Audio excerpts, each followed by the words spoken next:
cardiac output meningkat sebesar 1,8 kali. Oke, selama berolahraga. Nah, ini kita lihat di tabel ya, yang diketahui kan persamaan ini ya, CO.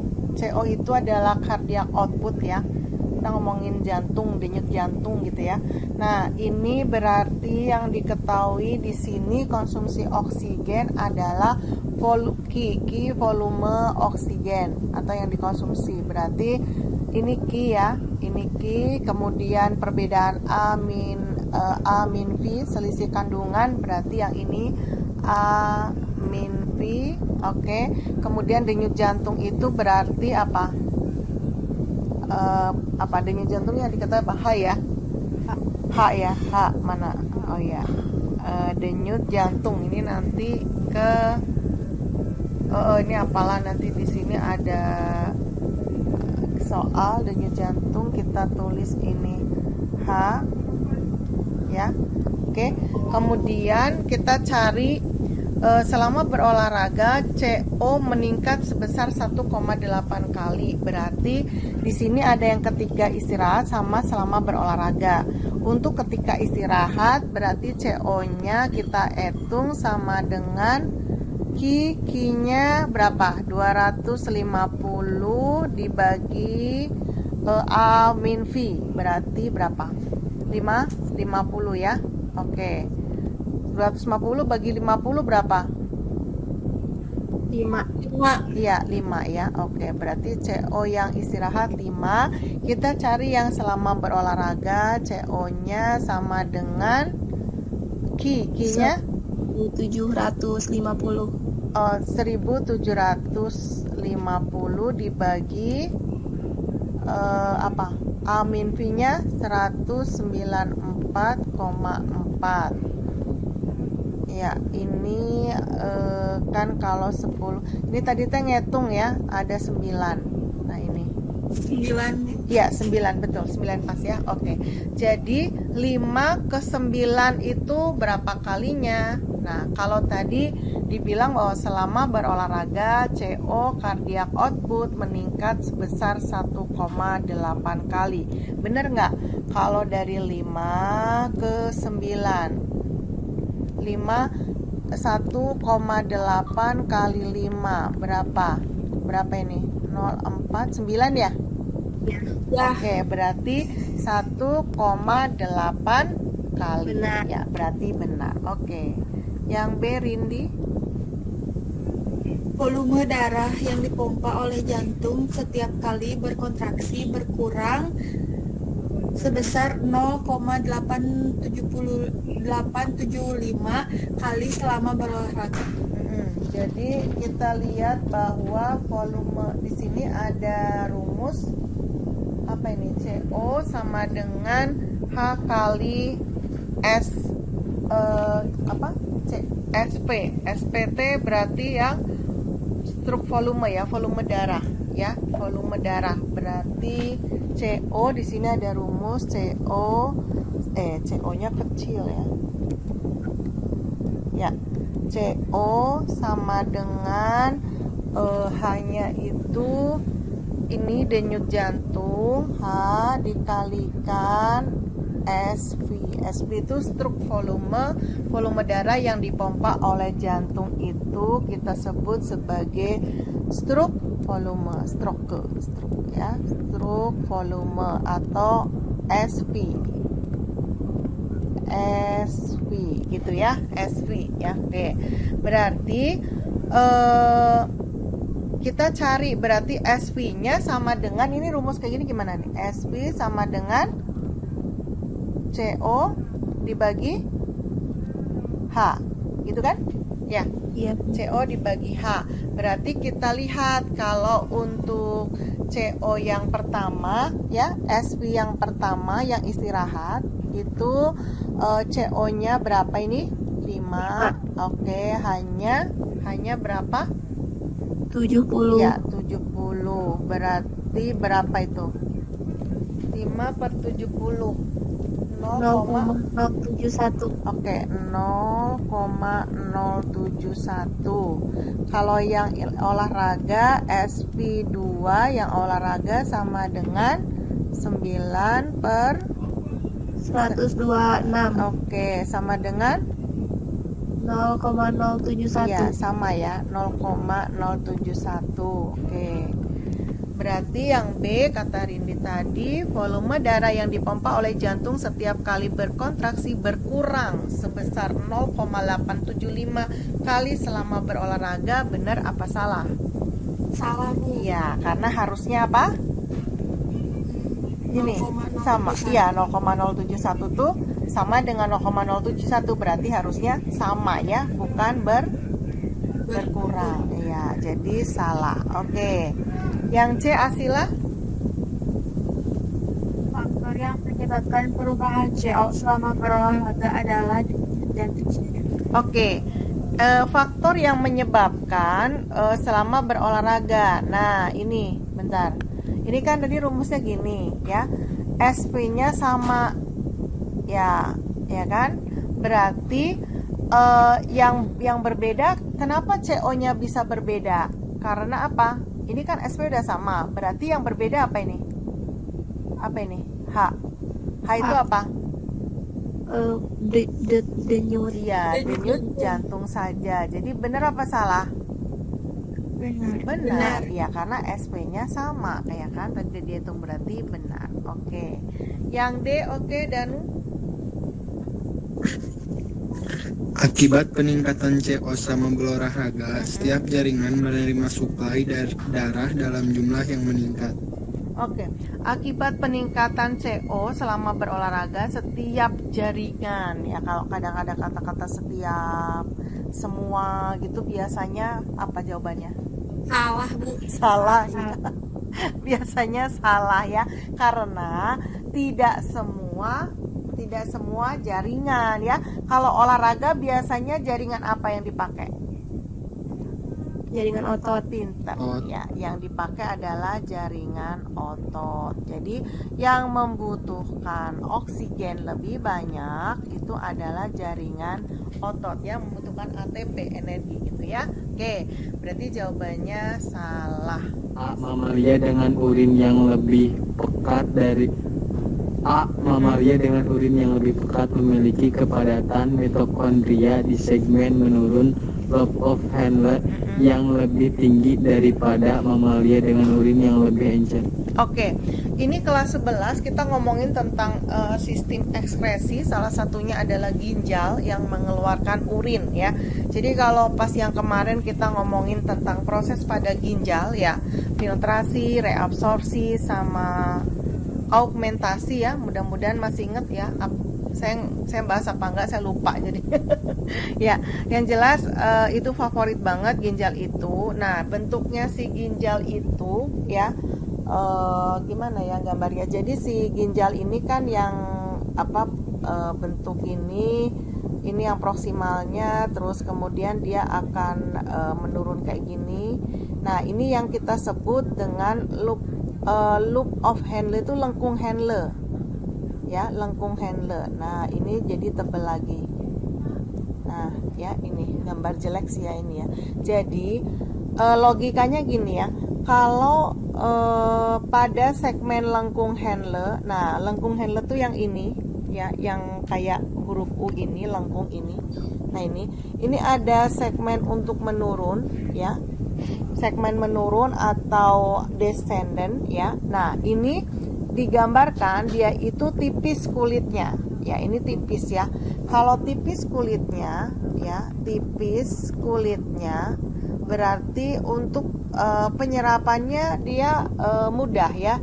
Jadi kalau tentang transportasinya adalah dia menggunakan transport pasif. Masih ingat dengan osmosis ya, osmosis ya, transport pasif. Artinya apa? Pasif ya, sesuai dengan gradien ya. Dia tidak membutuhkan ATP atau energi. Ya, betul ya. Jadi karena kulitnya tipis dan menurun, arahnya menurun, maka ya udah kayak terjun aja, nggak perlu pakai energi gitu ya, capek-capek. Beda kan kalau saat naik gitu ya. Kalau naik kan kita melawan gradien, berarti kita butuh energi yang ekstra. Jadi kalau menurun, lengkung Henle yang menurun, kemudian dia kulitnya tipis, maka transportnya pasif, tidak memerlukan ATP. Kalau tidak memerlukan ATP, maka nggak usah diperlukan mitokondria. Jadi mitokondria yang menghasilkan ATP nggak usah banyak-banyak di bagian ini gitu. Jelas ya. Nah, kira-kira kalau mitokondrianya berkurang, ATP-nya juga berkurang, berarti urinnya encer atau pekat? Encer. Iya, encer ya, urinnya encer. Kenapa? Karena yaitu ATP-nya sedikit. Jadi kalau A, mamalia dengan urin yang lebih pekat memiliki kepadatan mitokondria di segmen menurun. Ya, segmennya menurun. Padahal segmen menurun itu kulitnya apa tadi? Tipis. Kalau kulitnya tipis berarti transportnya pasif. Kalau pasif berarti ATP-nya sedikit ya. Iya, tidak sebanyaknya itu ya. Kalau sedikit berarti dia harusnya urinnya Encer. iya encer, bukan pekat. Jadi jawabannya Salah. iya, salah sih. Oke, yang B kembali ke Hasna. Silakan Hasna. Hasna ada? Ada Bu Hasna. Oke, Hasna. Belum ngomong, ya. Silakan Hasna yang baca yang B. Ada nggak? Ada Ibu tapi sinyal. Oh iya, kayaknya nggak kedengeran deh. Oh ada Ibu, itu ada. Oh ada, iya iya. Hasna bisa dibaca? Bisa, Bu. Oke, sip. Yang B. Mamalia dengan urin yang encer memiliki kepadatan mitokondria yang lebih tinggi di tubulus proksimal daripada mamalia dengan urin pekat. Iya. Di tubulus proksimal. Oh, jadi ini ya. Jadi mamalia dengan urin yang encer memiliki kepadatan Kalau logikanya kita nggak usah ngelihat tubulus proksimal atau distal ya, tempat di ginjalnya. Coba logikanya, kalau urinnya encer, mitokondrianya sedikit atau banyak? Sedikit. Kalau di sini ditulisnya mitokondria yang lebih tinggi, salah apa benar? Salah. Oke, sip, itu aja deh. Gak usah ngelihat tubulus proksimal, tubulus distal gitu ya. Oke, sip. Bisa ya? Langsung gitu ya. Oke, yang C berarti Rindi. oke, Rindi. Mamalia dengan urin pekat memiliki rasio korteks atau medula ginjal yang lebih kecil dari mamalia dengan urin encer. Oke, betul salah? Mamalia dengan urin pekat. Kalau korteks medula ini, misalnya ini gambar bagian medula, ini korteks ya. Nggak kayak gini banget sih ginjal. Ngaco ini Ibu. Ini adalah korteks. Korteks tuh yang bagian luar ya, korteks. Kemudian yang bagian tengah namanya juga tengah, medula gitu. Nah, gambar yang ini tadi ada loop of Henle atau lengkung Henle itu dia itu lengkung Henle-nya ada yang bisa nyampe ke medula karena panjang ya. Jadi biasanya kalau lengkung Henle-nya panjang ini ya, ini lengkung Henle ya. Lengkung Henle panjang ya. Kenapa dia panjang? Karena biasanya urinnya pekat. Urin pekat ya. Urin pekat, jadi proses reabsorpsi penyerapannya agak panjang. Makanya lengkung Henle-nya panjang ya, urinnya pekat. Oke ya, kalau urin pekat tadi ATP-nya banyak karena mitokondrianya banyak gitu ya. Logikanya seperti itu. Mamalia dengan urin pekat.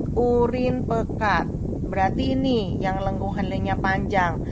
Memiliki rasio korteks medula. Misalnya gini, korteks sama medula. Misalnya di korteks itu hanya satu bagian, kemudian karena panjang medulanya dua bagian. ya, berarti misalnya setengah, yang lebih kecil daripada mamalia dengan urin encer. Jadi kalau pekat setengah, kalau encer berarti kebalikannya ya. Kalau enceng lengkung handlenya gimana? Pendek kan di sini. Berarti kalau pendek berarti kebalikannya. Di korteks misalnya 2 bagian, di medula 1. Jadi yang pekat lebih kecil daripada yang encer. Bener apa enggak? Bener ya, oke. Yang pekat lebih kecil daripada yang encer. Oke, berarti ini benar. Oke, sip ya. Ya, berarti yang D siapa nih? Asila. Mamalia dengan urin yang lebih pekat memiliki jumlah nefron yang lebih banyak daripada mamalia dengan urin yang lebih encer. Oke, nefron itu sel ginjal. Hati-hati ya. Kalau neuron itu sel saraf. Kalau nefron sel ginjal. Sel ginjal, banyaknya sel ginjal jumlah dari sel ginjal ini mempengaruhi banyak sedikitnya urin, tidak mempengaruhi encer pekatnya. Jadi encer pekat tadi dipengaruhi oleh ini panjangnya lengkung Henle gitu kan, atau perbandingan korteks medula.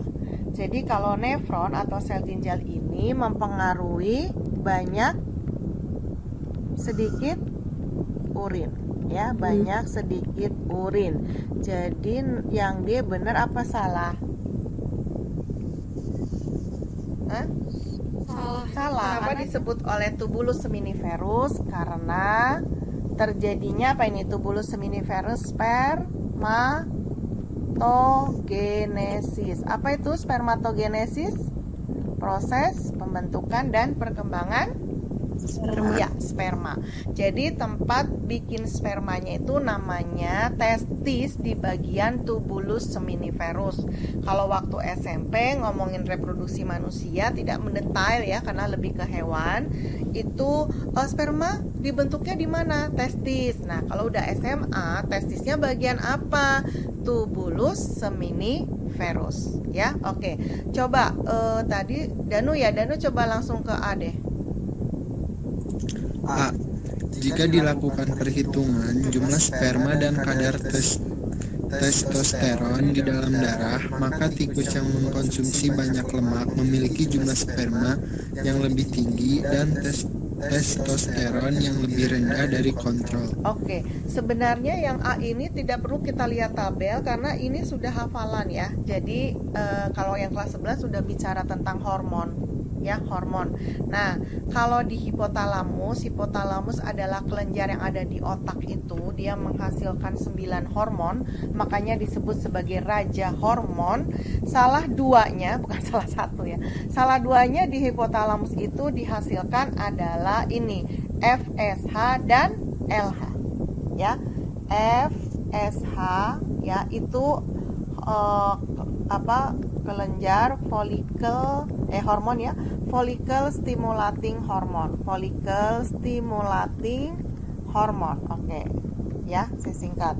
Nah, FSH ini kalau pada laki-laki akan membentuk proses pembentukan sperma yang kita sebut dengan spermatogenesis. Jadi, nah kalau pada wanita proses pembentukan ovum yang kita sebut dengan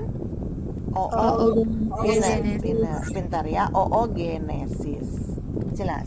Jadi kalau ditanya hormon yang untuk mengatur pembentukan sperma dan pembentukan ovum sama atau beda? Sama, namanya FSH. Tergantung itu ada di laki-laki atau perempuan. Jelas ya? Oke. Nah, kalau LH itu adalah luteinizing hormone. Nah, ini hormon untuk memicu pada laki-laki, memicu kepunyaan laki-laki, yaitu kelenjar apa?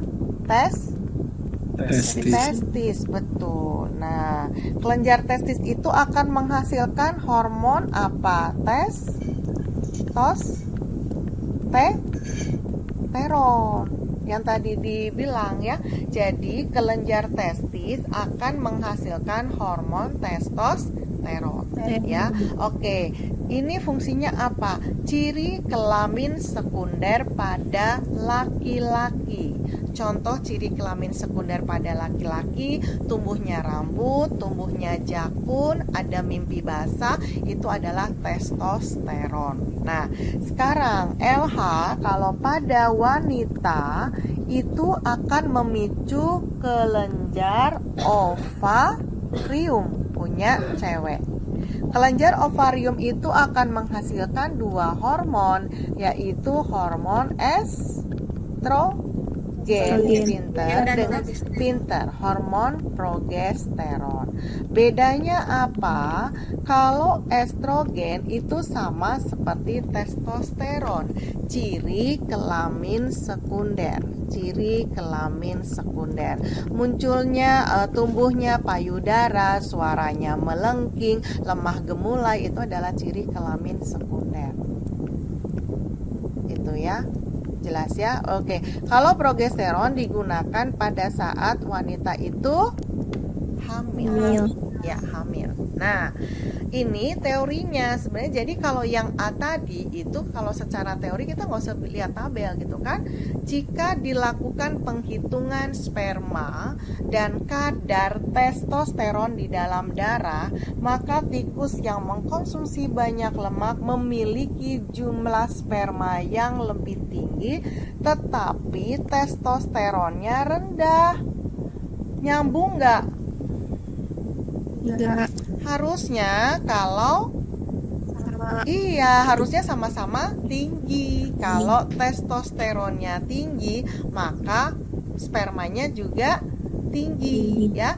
Tapi kalau testosteronnya rendah, berarti spermanya juga rendah, jumlahnya kecil ya. Kualitas dan kuantitasnya itu dihubungkan dengan testosteron hormonnya. Berarti ini jawabannya salah. Oke, sip. Berarti sekarang ke siapa? Reza ya? Reza udah. Sekarang siapa? Hasna. Saya Bu. Oh ya Reza, ya benar ya Reza. Oke, siap. Reza, yang B. Hasil percobaan mendukung hipotesis bahwa FSH dan LH menghambat produksi sperma dan testosteron di testis. Oke, berdasarkan penjelasan Ibu tadi, salah apa benar? Salah, harusnya memicu. Pinter. Jadi FSH sama LH itu bukan menghambat tetapi memicu. Gitu ya, memicu berarti ini salah. Oke, sekarang bagian Hasna. Oke, Hasna silakan. Konsumsi makanan berlemak tinggi dapat menurunkan fertilitas. Nah, ini baru lihat tabel ya. Nah, ini kontrol ya, kelihatan nggak? Kontrol ya. Ini yang dikasih lemak nih, HFD ya. High apa ini? Ada high gitu. Ini yang dikasih lemak ya. Oke. Nah, kita lihat.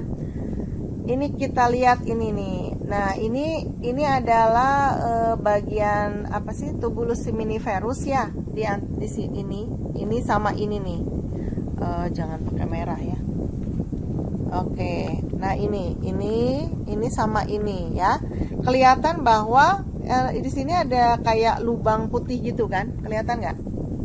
Nah, berarti intinya itu yang ini kan normal nih ya, ini hancur nih ya, berantakan nih ya. Ini kan tempat pembentukan sperma di sini ya. Jadi mempengaruhi nggak?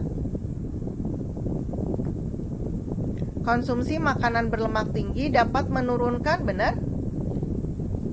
Iya benar ya, karena dia menurunkan fertilitas. Karena tadi hancur ya, spermanya tuh ternyata hancur. Jadi kalau mau subur, hindari makanan yang berlemak gitu.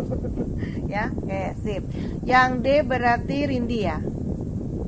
Ya Bu, Tubulus seminiferus dari tikus yang mengkonsumsi makanan dengan lemak tinggi tidak mengandung sel-sel spermatogonia. Ya, tubulus seminiferus itu adalah tempat terjadinya apa tadi? Spermatogenesis. Oke. Spermatogonia itu artinya induk dari sperma. Induk dari sperma. Ya, induk sperma kan. Nah, kalau misalnya gara-gara makan makanan berlemak, maka dia sama sekali tidak bisa menghasilkan sperma. Benar nggak? Tidak. Ada kata-kata tidak. Tidak itu berarti sama sekali. Berarti artinya si laki-laki ini adalah mandul.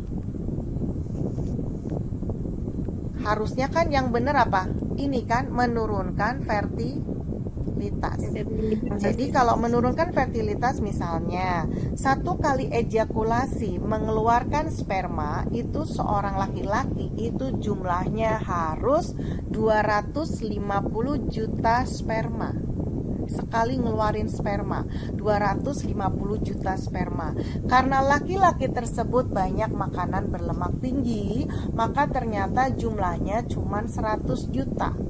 Nah, 100 juta itu bukan berarti tidak ada spermanya, tetapi jumlahnya jauh dari kapasitas normal. Artinya apa? Si laki-laki ini tidak ada punya kekuatan untuk membuahi sel telur. Jadi otomatis bisa dikatakan tanda kutip mandul. Tapi mandulnya masih bisa diusahakan. Jelas ya? Dan jangan ada kata-kata tidak. Kalau ada kata-kata tidak, semua, setiap, berarti jawabannya Salah. A. Berkembang menjadi membran yang membungkus cairan pelindung embrion atau fetus. ya. Tadi teh ibu harusnya nyari dulu ya. Nyari tentang ini apa sih gambar apa itu tadi? Perkembangan gambar perkembangan blastula ke gastrula. Menjadi gastrula. Ya, jadi gastrula ya. Oke, coba kita lihat tahap-tahapannya tapi ya. Telur ya. Tadi lupa mau nulis dulu ya.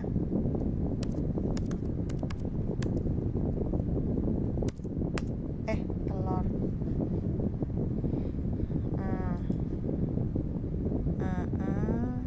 Ya, ini mah perkembangannya ya, perkembangannya yang bagian ini, bagian telur ini mah perkembangan. Gak nemu ya yang gambarnya sama ya. Nanti sama ibu dicari lagi ya. Ini ada tapi cuman ini ya. Ya. Nah, ini mah ada tapi nggak jelas ya kalau ini tuh. Atau ini tadi. Nah, ini tapi nggak jelas juga ini. Cuman ada endoderm. Nah, ini ya paling. Nah, bisa kelihatan? Ya, ini ya. Jadi tapi tidak lengkap kayak yang di soal gitu ya. Nanti dicari lagi ya. Nah, ini kita lihat di soal ya. Kalau yang A itu adalah bagian kalau kita ngelihat sebenarnya di apa? Di telur ya, telur ayam itu lebih terlihat sih ya. Jadi A ini yang akan menjadi amnion ya, amnion. Karena kenapa telur ayam? Karena di sini ada kuning telur nih. Ini nih yolk ya. Ini kuning telur ini di sini nih. Ini yolk tulisannya ya. Jadi kalau yang A ini, nah ini kalau kalian perhatikan yang A nih kayak ring gini, ini adalah amnion. Amnion itu kalau di hamil ya manusia misalnya itu ini adalah utun apa fetus utun ya kalau di Sunda ya fetus ya. Nah, fetus itu nanti dia diselubungi oleh namanya amnion. Amnion itu kayak kantung ya, kantung rahim ya. amnion. Kalau balon tahu balon, nah bayangin aja ada bayi di dalam balon, nah balonnya itu amnion gitu. Nah terus nanti yang B ini adalah chorion. Nah setelah dikasih kantung fetus, kantung bayi, maka bagian yang luar lagi ini adalah chorion. Nah ini yang lebih tebal, artinya apa? Dia ada pembuluh darah kayak gitu ya, chorion. Ya, oke. Nanti yang lainnya bisa dilihat nih gambarnya, tadi lupa ibu ya. Ya, cuman nanti sesuai dengan soalnya saja. A berkembang menjadi membran yang membungkus cairan pelindung embrio atau fetus. Ya, tadi kayak balon. Jadi A itu cairan. Jadi si bayi itu bayangannya gini, balon dikasih air, kemudian ada bayi di dalam situ. Jadi makanya kalau si ibu jatuh misalnya, atau dia terjadi guncangan, maka si bayinya itu cuman goyang-goyang gitu loh, kena guncangan masih di dalam air gitu ya. Jadi ada cairan pelindung embrio. Nah ini yang tahu ini air ketuban sayang? Nah itu amnion, air ketuban. Kalau misalnya mau ngelahirin, ada yang bilang gini, aduh air ketubanku udah pecah gitu. Nah eta mah amnionnya udah pecah. Kalau udah pecah berarti rawan si bayi itu tidak ada perlindungan cairan.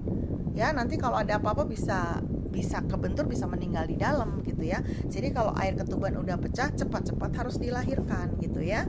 Oke, jadi cairan pelindung embrio itu namanya amnion atau air ketuban. Dari tadi saya mau ngomong ya, air ketuban ya. Jadi jawabannya apa? A ini benar atau salah? Benar ya? Benar. Oke, benar. Oke, berarti sekarang ke siapa? Asila ya? Ya, sip. B dan H berkembang dari trofoblast, sementara bagian lainnya berkembang dari inner cell mass. Ya. Jadi ini nanti dilihat B dan B itu adalah chorion ya, sedangkan hanya ini kalau di gambar ini kayaknya tadi kurang jelas ya. Tadi di mana sih? Di sini ya. Nah, ini ya. Nah, ini sebenarnya di situ untuk BH ya. BH. Bentar, nah ini H ini ya, ini yang disebut dengan ari-ari ya, allantois ya, tempat kita waktu masih jadi utun itu dapat makanan ya, dan oksigen itu dari ibu kita itu lewat allantois ya, jadi seperti ari-ari. Nah, kalau allantois ini itu berasal dari inner cell mass ya. Jadi ini hafalan sih. Jadi allantois berasal dari apa? Ini ya, sel induknya gitu loh, inner cell mass ya. Sedangkan untuk ini jawabannya betul apa salah ya? Salah ya. Oke, inner. Sedangkan untuk B chorionnya itu dari trofoblast. Ya. Yang B-nya itu dari trofoblast ya. Jadi salah ya. Oke. Jadi kalau yang chorion itu yang trofoblast. Kemudian kalau yang H, allantois itu berasal dari sel induknya, yaitu ini ya, inner cell mass. Jadi bukan keduanya, tetapi salah satunya. Maka jawabannya adalah salah. Oke, salah. Berarti sekarang bagian siapa? Danu ya. Ya, Danu. C. Lapisan E berkembang menjadi otot yang menyusun sistem pencernaan dan pernapasan. Ya, E di sini ini ya, ini nggak sama sih gambarnya ya sama ini. Jadi ibu tadi lupa mau nyari ya. Ya, jadi E di sini ini nih. Nah ini nggak bisa dicoret-coret nih PDF-nya. Ini nah ini ada ya, ada tunjuk ya. Ini ya, yang kuning-kuning ini loh. Nah, muter segini. Nah, itu yang kita sebut dengan bagian dalam atau yang kita sebut dengan endoderm. Ya, endoderm. Jadi yang E ini, nah, tadi gambar yang kuning-kuning tadi ini ini di sini nih. Nah, ini yang kuning-kuning ya misalnya. Nah, ini. Nah, ini. Ya, di sini nih. Yang tadi kuning sama-sama kuning, ya. Nah, ini. Ini adalah yang E itu adalah jangan pakai kuning nggak kelihatan. Ya, ini adalah endodermis. Kalau kalian masih ingat dengan penjelasan Ibu tentang embriogenesis ya, pembentukan dan perkembangan embrio, di mana dimulai dengan zigot, kemudian berubah menjadi morula, menjadi blastula, kemudian menjadi gastrula, terpisah menjadi 3 lapisan embrional yang terdiri dari bagian luar ektoderm, bagian tengah mesoderm, dan bagian dalam endoderm. Gitu ya. Nah, kalau kemarin Ibu jelaskan bahwa endoderm itu hampir semua sistem dari organ-organ dalam itu endoderm. Nah, kalau yang ektoderm atau eksoderm yang paling luar itu adalah saraf. Ya, saraf. Jadi ternyata pembentukan yang pertama dari diri kita waktu masih utun itu adalah saraf otak. Dan itu disusunnya pada trimester pertama, di mana seorang yang lagi hamil di trimester pertama itu mual-mual, malas makan. Betul nggak? Ya nggak tahu, Bu, belum pernah hamil. Ibu ngasih tahu ya, nanti yang hamil, kalau awal-awal hamil trimester pertama itu mual-mual, nggak mau makan. Nah, kalian, hai yang cewek ya, Asila, Rindi, sama Hasna, dan yang cowok sebagai calon suami yang baik ya, harus kasih tahu bahwa trimester pertama itu adalah pembentukan apa tadi? Saraf. Ya, saraf itu otak, jadi biar otaknya top chair gitu ya. Selain dengan genetik ya, genetik kalian udah bagus nih otaknya, nah tambah gitu ya. Pas pembentukan saraf tidak kekurangan makan. Kenapa kekurangan makan? Karena mual-mual tadi ya. Oke, jadi itu eksoderm atau ektoderm itu adalah saraf. Terus kalau mesoderm adalah pembentukan apa? Meso teh otot ya. Meso itu otot. Nah, endoderm itu untuk pembentukan organ lainnya. Jadi, kalau lapisan E berkembang menjadi otot, benar apa salah? Salah. Ya, harusnya otot itu adalah mesoderm. Salah. Jelas ya? Ini hafalan ya. Oke, yang D terakhir berarti siapa? Reza. Ya, Reza. Salah satu rongga yang terlihat pada gambar di atas akan berkembang menjadi rongga dada dan rongga perut. Ya, sebenarnya untuk pembentukan organ itu tidak di gastrula. Jadi kalau kalian masih ingat, saya ulangin, MBG itu zigot, kemudian akan mengalami pembelahan terus-menerus menjadi morula menjadi blastula, oke, blastula menjadi gastrula. Nah, gastrula baru terjadi organogenesis, artinya proses dan perkembangan organ, termasuk organ rongga dada dan rongga perut. Jadi pada saat di gambar ini adalah gastrula, itu belum terbentuk apapun organnya, jelas. Jadi yang D salah atau benar? Salah. Salah.